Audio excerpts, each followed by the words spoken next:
was you mentioned your thesis with Frontline was that you thought there was a liquidation value of like around $9 a share, and that you sold when you got to around there. In mentioning that you should have waited longer, right? Was your process wrong? Because you sold at what you thought was intrinsic value to a certain degree. So you mentioned humans sort of vacillate between fear and greed. How do you avoid that in your own decision making? Yeah, I think that's a really good question because this is oh, good, Arvind has muted, which is great. Uh, because this is actually happening right now in real time. So there is Frontline 2.0, another company which just showed up on the radar, which shall go unnamed so you guys don't drive up the price. But Frontline 2.0 is basically a situation where it's trading currently, and I'm still doing the research. I'm hoping this weekend to really get my teeth into it. It seems to be trading at half of liquidation value, very similar to Frontline.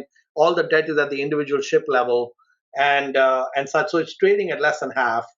The rates and the utilizations have kind of gone down, which is what the market's concerned with, and the price has gone down like 70% in 70-80% in the last year or two, and so so clearly it's a if after I do my analysis, I get comfort that something that's, let's say, for argument's sake, is trading at $20 a share, and let's say it's worth 40, the liquidation value is 40. So clearly, I don't need to make a decision today about when I would sell. I know that I'm going to sell at 40 or above, right? So I don't need to make that decision today. I've got time. I might have a year or two to figure that out and do more work to figure that out, which is good. But what I will not do, which I did with Frontline, is I will not sell at 90% of 40. With Frontline, I was very clear: 90% of liquidation value, I was out of there. I didn't want that anything more to do with it because I think I had a juvenile understanding of the huge swings in human nature and all of that. And so now that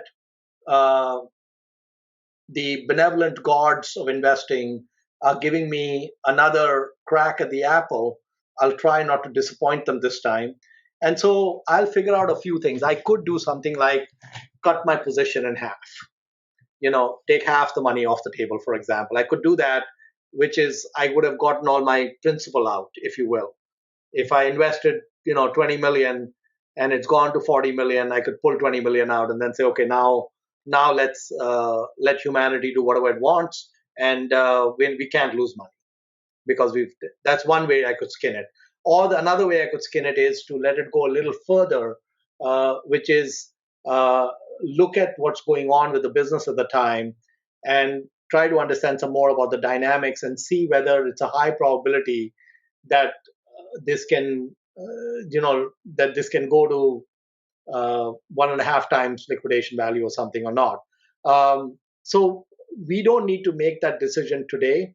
I think if you put a gun to my head and said, make the decision today, I would probably take the approach of something along what I said, which is take the principal out, leave the rest, but leave the rest again with a taper, in the sense that the next double, take another half off, and the next, because this is not Coke.